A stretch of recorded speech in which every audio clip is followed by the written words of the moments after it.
حضرت عمر رضی الله تعالی عنه میگه خود را دائم سرزنش میکردن، میگفت یا عمر اتق الله، ای عمر از خدا بترس.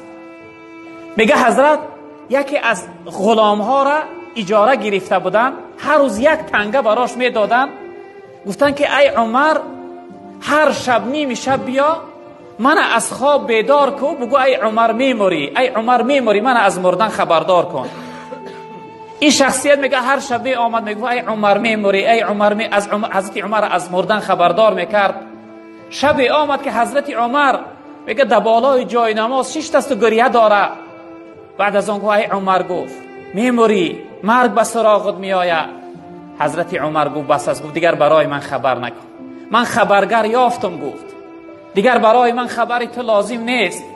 میگه اگه غلام گفت حضرت گفت اما یک تنگه که برای من میدادی هر روزه من او را یعنی نان میگرفتم، خوراکه میگرفتم، آیا کی شما را پیش از من خبر کرد؟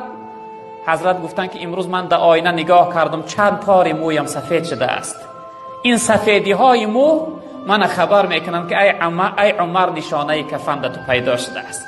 موی سفید از کفن آرد پیام، قامت خم گشته رساند سلام. حضرت گفتن دیگه حاجت نیست.